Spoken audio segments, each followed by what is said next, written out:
राधे राधे मित्रों, आप सभी का हमारे YouTube चैनल पर एक बार फिर से हार्दिक स्वागत है। मित्रों, यहाँ पर मैं आप सभी के लिए एक बहुत ही अच्छा प्रसंग लेकर आया हूँ जो रामायण से लिया गया है। महर्षि वाल्मीकि द्वारा रचित हिंदू धर्म ग्रंथ रामायण में उल्लेख मिलता है कि रावण के बेटे का नाम मेघनाद था। उसका एक नाम इंद्रजीत भी था। दोनों नाम उसकी बहादुरी के लिए उसको दिए गए थे। दरअसल मेघनाद इंद्र पर जीत हासिल करने के लिए इंद्रजीत कहलाए थे और मेघनाद का मेघों के नाम पर, क्योंकि मेघनाद जो थे मेघों की आड़ में युद्ध करने की कला में माहिर थे, इसलिए उनका एक नाम मेघनाद भी था। वह एक वीर राक्षस योद्धा था। मेघनाद श्री राम और लक्ष्मण को मारना चाहता था। एक युद्ध के दौरान उसके सारे प्रयत्न किए किंतु वह सफल नहीं हो सका। इसी युद्ध में लक्ष्मण के घातक बाणों से मेघनाद मारा गया। लक्ष्मण जी ने मेघनाद का सिर उसके शरीर से अलग कर दिया। उसका सिर श्री राम के आगे रखा गया। उसे वानर और रीछ देखने लगे। तब श्री राम ने कहा, इसके सिर को संभाल कर रखो। दरअसल श्री राम मेघनाद की मृत्यु का सूचना मेघनाद की पत्नी सुलोचना को देना चाहते थे। उन्होंने मेघनाद की एक भुजा को बाण के द्वारा मेघनाद के महल में पहुंचा दिया। वह भुजा जब मेघनाद की पत्नी सुलोचना ने देखी तो उसे विश्वास नहीं हुआ कि उसके पति की मृत्यु हो चुकी है। उसने भुजा से कहा, अगर वह वास्तव में मेघनाद की भुजा है तो वह मेरी दुविधा को लिखकर दूर करो। सुलोचना का इतना कहते ही भुजा हरकत में आई। तब एक सेविका ने उस भुजा को खड़िया लाकर हाथ में रख दी।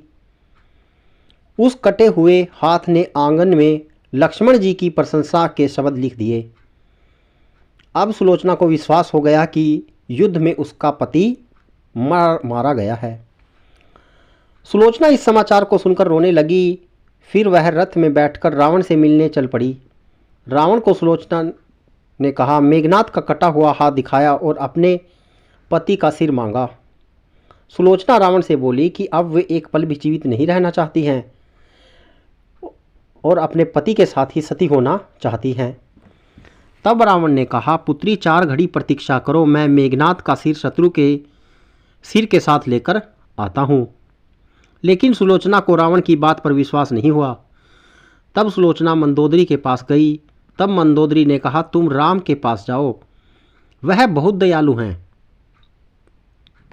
सुलोचना जब राम के पास पहुंची तो उसका परिचय विभीषण ने करवाया। सुलोचना ने राम से कहा, हे राम, मैं आपकी शरण में आई हूँ। मेरे पति का सिर मुझे लौटा दे ताकि मैं सती हो सकूं। राम सुलोचना की दशा देखकर बहुत दुखी हो गए। उन्होंने कहा कि मैं तुम्हारे पति को अभी जीवित कर देता हूँ। इसी बीच उसने अपनी आप बीती भी सुनाई। सुलोचना ने कहा, मैं नहीं चाहती कि मेरे पति जीवित होकर संसार के कष्टों को भोगे। मेरे लिए सौभाग्य की बात है कि आपके दर्शन हो गए, मेरा जन्म सार्थक हो गया। अब जीवित रहने की कोई इच्छा नहीं है। राम के कहने पर सुग्रीव मेघनाद का सिर लेकर आए, लेकिन उनके मन में यह आशंका थी कि मेघनाद के कटे हाथ ने लक्ष्मण का गुणगान कैसे लिखा। सुग्रीव से रहा नहीं गया और उन्होंने कहा, मैं सुलोचना की बात को तभी सत्य मानूंगा जब यह नरमुंड हंसेगा। सुलोचना के सतीत्व की यह बहुत बड़ी परीक्षा थी।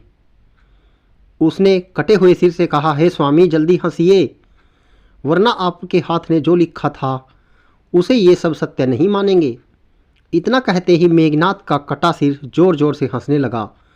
इस तरह सुलोचना अपने पति का कटा हुआ सिर लेकर चली गई। मित्रों, इस प्रकार की धार्मिक रोचक कहानियों के लिए हमारे YouTube चैनल को सब्सक्राइब करना ना भूलें। राधे राधे मित्रों, जय श्री श्याम।